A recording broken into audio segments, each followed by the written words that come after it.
সিলেট এক রাজনীতির ভাষায় যাকে বলা হয় মর্যাদার আসন। ইতিহাস বলে এই আসনে যে দল জেতে রাষ্ট্র ক্ষমতার চাবিকাঠিও থাকে তাদের হাতেই। সামনে ত্রয়োদশ সংসদ নির্বাচন, সেই চেনা সমীকরণ কি আবারও অটুট থাকবে নাকি ভাঙবে বহুদিনের রাজনৈতিক ট্রেন্ড? লতিফুর রহমান উজ্জ্বলের রিপোর্টে বিস্তারিত জানাচ্ছেন ফারজানা আফরোজ। সিলেট সিটি কর্পোরেশন ও সদর উপজেলা নিয়ে গঠিত সিলেট এক সংসদীয় আসন হযরত শাহজালাল রহমতুল্লাহ আলাইহি ও হযরত শাহ পরাণ রহমতুল্লাহ আলাইহি সহ ৩৬০ আউলিয়ার স্মৃতি বিজড়িত পুণ্যভূমি এই এলাকা শুধু ধর্মীয় নয়, রাজনৈতিকভাবেও দেশের সবচেয়ে গুরুত্বপূর্ণ আসনগুলোর একটি। স্বাধীনতার পর প্রতিটি জাতীয় নির্বাচনে একটি বিষয়ই চোখে পড়ে, সিলেট একে যে দল জয়ী হয়েছে, রাষ্ট্র ক্ষমতায় এসেছে সেই দলই। শুধু তাই নয়, এই আসনের প্রতিনিধিরা বরাবরই থেকেছেন ক্ষমতার কেন্দ্রের খুব কাছে। এখন পর্যন্ত এইটি প্রচলিত আছে যে সিলেট এক আসনে যে নির্বাচিত হয়ে তার দলই সরকার গঠন করে। তো এই দিক দিয়ে বর্তমান সময়ে বা এই বছরের নির্বাচনে ত্রয়োদশ জাতীয় সংসদ নির্বাচনে যেটা আমরা দেখতে পাচ্ছি যে যারা প্রার্থী আছেন প্রত্যেকেই কিন্তু যোগ্য, প্রত্যেকেই কোয়ালিফাইড। আমরা যদি ধানের শীষের প্রার্থীর কথা বলি, মুক্তাদির খন্দকার আব্দুল মুক্তাদির, উনি কিন্তু খুবই কোয়ালিফাইড, খুবই ট্যালেন্ট একজন মানুষ। অন্যদিকে যদি জামায়াতের প্রার্থীকে আপনি দেখেন, উনিও কিন্তু খুব বিজ্ঞ মানুষ এবং প্রবীণ রাজনীতিবিদ। সেই হিসাবে দুজনেই গুরুত্বপূর্ণ।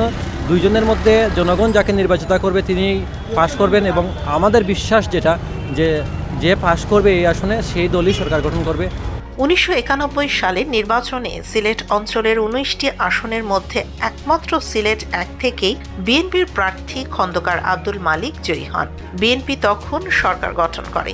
পরবর্তী সময়ে এই আসন থেকেই নির্বাচিত হন স্পিকার হুমায়ুন রশিদ চৌধুরী, অর্থ ও পরিকল্পনা মন্ত্রী এম সাইফুর রহমান এবং ২ মেয়াদে অর্থমন্ত্রী আবুল মাল আব্দুল মুহিত, যারা সবাই রাষ্ট্র পরিচালনায় গুরুত্বপূর্ণ ভূমিকা রেখেছেন।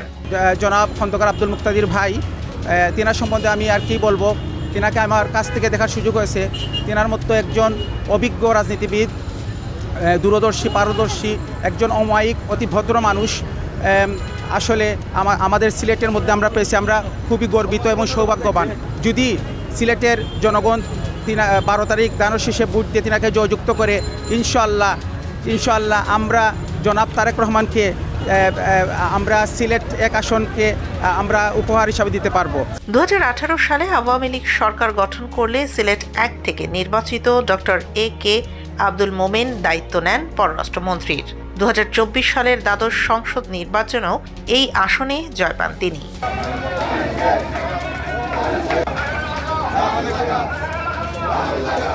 এবার ত্রয়োদশ সংসদ নির্বাচন। সিলেট এক ঘিরে কৌশল, শক্তি প্রদর্শন আর উচ্চ পর্যায়ের হিসাব নিকাশ এখন তুঙ্গে। মাঠে সক্রিয় সব বড় রাজনৈতিক দল। বাড়ছে প্রচারণা, বাড়ছে অভিযোগ, পাল্টা অভিযোগ।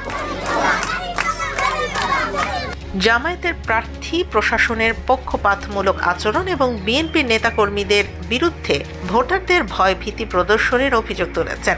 তবে বিএনপির প্রার্থী বলছেন সার্বিক ভোট পরিবেশ এখনও স্বাভাবিক রয়েছে। মানুষ এইটা চাইতে যে ভালো মানুষ এক আসনে বা যে কোনো জায়গায়ও আসুক, ভালো মানুষ আসলে ওইটাই আমাদের জন্য ভালো, আমাদের জন্য রাস্তাঘাটের জন্য ভালো, মহিলাদের চলাফেরার জন্য ভালো, স্কুল ঘাট, মাদ্রাসা, পানির সমস্যা, গ্যাসের সমস্যা যে সমাধান করবে আলহামদুলিল্লাহ আমরা তারাই সাপোর্ট করব। তাদের আলহামদুলিল্লাহ আমরা মনে করি এইটাই যে জামাত ইসলামী যদি আসে ন্যায় ইনসাফের একটা দল, আমি মনে করি যে না, জামাত ইসলামী আসলে একটা উন্নত দেশ বা উন্নত সিলেট বাংলাদেশ বা জামাত ইসলামী আসে দাঁড়িয়ে পেলাম, আমি মনে করি এটাই দেশটা উন্নত হবে।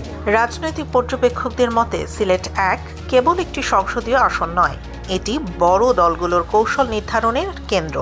সে কারণেই এখানে সর্বোচ্চ রাজনৈতিক শক্তি প্রয়োগ করা হয় প্রতিবার। উলিয়ার তীর্থস্থান হিসাবে এই অঞ্চলটি বিবেচিত। সেই ক্ষেত্রে দেখা গেছে যে যারাই সরকার গঠন করেছে, এই আসন থেকে যে পাশ করেছে ওনার সরকারই গঠন হয়েছে।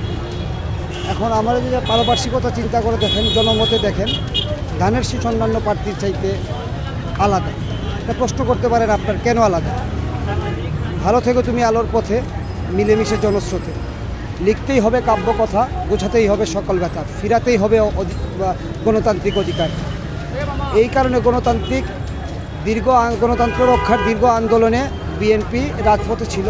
জনগণের ভয়েসটা রাজপথে প্রকাশ পেয়েছে বিএনপির মাধ্যমেই। এই কারণেই এখনকার যে তরুণ প্রজন্ম বলেন, প্রবীণরা বলেন, সবাই বিএনপিকে পছন্দ করে। পাশাপাশি প্রার্থী বিবেচনায় আমাদের খন্দকার মুক্তাদির সাহেব, যিনি আছেন ধানের শীষের প্রার্থী,